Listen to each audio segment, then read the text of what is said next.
Assalamualaikum warahmatullahi wabarakatuh. Jumpa lagi dengan gue di Bijak Mata Elang.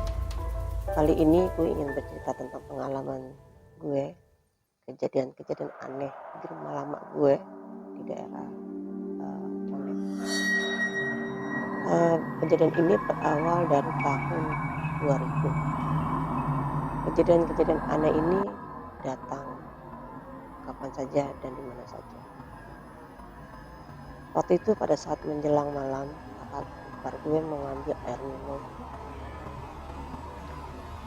Dan ketika dia melangkah, seketika juga dia akhirnya berhenti melangkah dan melihat sosok hitam besar duduk depan meja TV. Dan segera mungkin kakak gue balik ke kamar. Dengan keesokan harinya yang sama, kakak gue mengalaminya juga. Dia mau ngambil air minum, mau ambil air panas untuk anaknya untuk bikin susu. Pada saat dia buka pintu, dia langsung kaget melihat sosok berdiri tegak, hitam berbulu dan mata merah. Tak langsung pakai lama, kakak gua segera menutup pintu. Hari demi hari gangguan ini terus datang, kapan dan mana saja. Setiap menjelang malam, dari suara-suara, bayangan-bayangan, semua penghuni diganggu. Singkat cerita, akhirnya terjadi juga sama diri gue. Waktu itu ada baby sister ponakan gue. Dia takut tidur sendirian. Akhirnya dia tidur bareng gue di kamar. Menjelang malam kita mau tidur.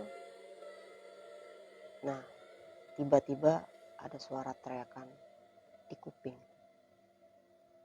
Baby sister gue diteriakin di kupingnya.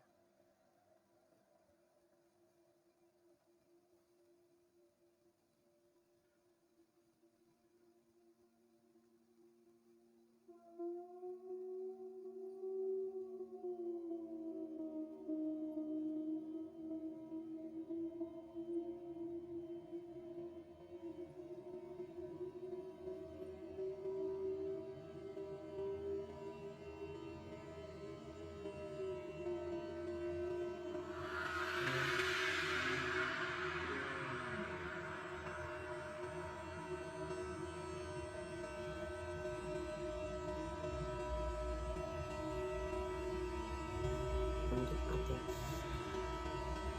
2 hari kemudian, hari Sabtu, teman-teman gue itu mau nginep dan bertiga. Kebetulan kamar gue itu berhadapan langsung dengan halaman. Ada pohon mangga dan pohon duku di depan rumah gue. Nah, kejadian ini sekitar jam 3 pagi. Awalnya itu kucing berantem kencang banget gitu kan, berisik kayak. Gue akhirnya keluar untuk ngecek. Nah, ketika gue keluar gak ada kucing gitu ya, lagi berantem gitu. Padahal itu suara kucing itu kayak di depan kamar gue. Tapi gue lihat nggak ada sama sekali kucing di luar. Akhirnya gue balik lagi ke dalam kamar, terus tiduran ya, gue bilang sama yang lain nggak ada kucing. Dan suara itu belum hilang, kucing, suara berantemnya. Nah, pas pada saat kita udah mau tidur, kucing itu masih berisik suaranya, tapi kelamaan itu suara ketawa kuntilanak.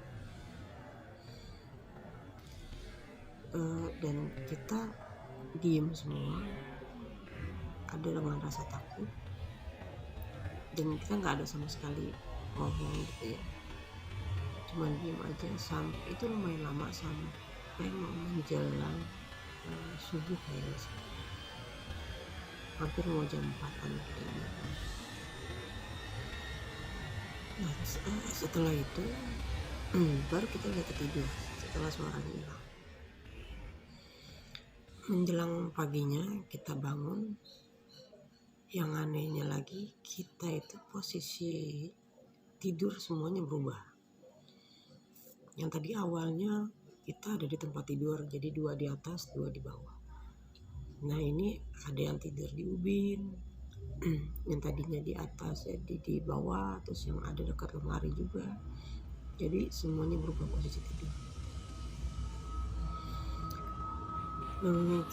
Dan setelah sebelumnya temen gue itu sebelum tidur, temen gue itu ke kamar mandi dan dia udah sempat diganggu dengan suara-suara. Cuman temen gue itu nggak ngomong kalau ada suara-suara di kamar mandi. Dan setelah kejadian ini, dia punya kenakan dua satu cewek satu cowok ya, umurnya sekitar 4 sama 6 tahun. Ini agak rewel ya, kalau orang dulu mah takutnya dia kesawan gitu ya, jadi rewel. Akhirnya nyokap gue ke Pak Haji mintain air gitu kan, didoain. Dan yang lebih fatalnya lagi, sampai akhirnya kita bikin pengajian. Itu kejadiannya sama ponakan gue yang cewek. Kebetulan kamar gue itu berhadapan langsung dengan ruang makan dan teras taman di belakang terbuka. Dan kita lagi ngobrol-ngobrol di ruang makan. Ponakan gue itu lagi main gitu kan, lari-lari. Terus dia masuk ke kamar nyokap gue, naik ke tempat tidur, dia celentang, dia ngeliat sosok makhluk bermata satu yang rambutnya keribu hitam. Dan seketika itu juga ponakan gue lari kenceng banget nyamperin kakak gue, terus digendong. Terus dia bilang dia nunjuk ke situ kan, nunjuk. Terus ditanya, dia nggak mau jawab apa yang dilihat gitu kan. Nah itu kejadian jam 8. Nah ponakan gue tuh mukanya pucat banget gitu kan. Sampai jam 11 itu masih pucat. Akhirnya nyokap gue telepon Pak Haji mintain air lagi. Sampai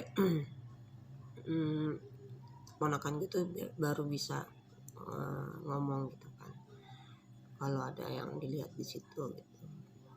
Matanya satu gitu kan, rambutnya keriting keribu gitu, hitam.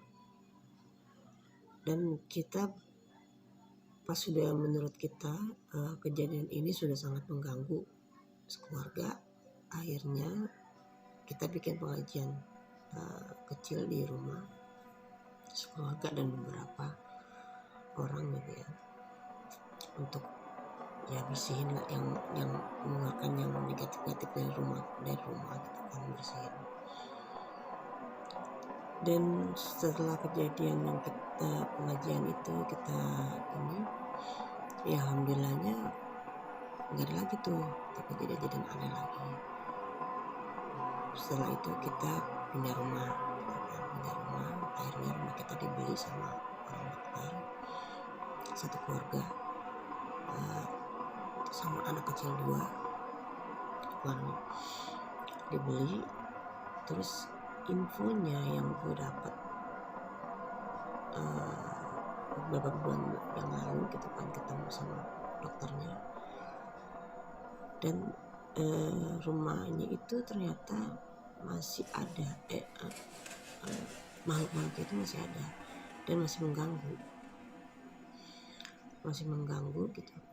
Nah sekarang dokternya itu tinggal sendiri, anak dan sama istrinya udah gak tinggal di situ. Dan dia bilang masih suka ada mengganggu gitu kan. Terus diceritain lah sosok yang pernah dia lihat dan hal yang sama yang kita pernah alamin waktu itu. Oke guys, itulah cerita dari gue tentang pengalaman gue sedikitnya kurang lebihnya. Nanti nantikan cerita-cerita Gus yang selanjutnya. Silakan like, subscribe, dan komen jika bagi yang suka. Oke, kita ketemu lagi nanti di Jejak Mata Pena. Assalamualaikum warahmatullahi wabarakatuh.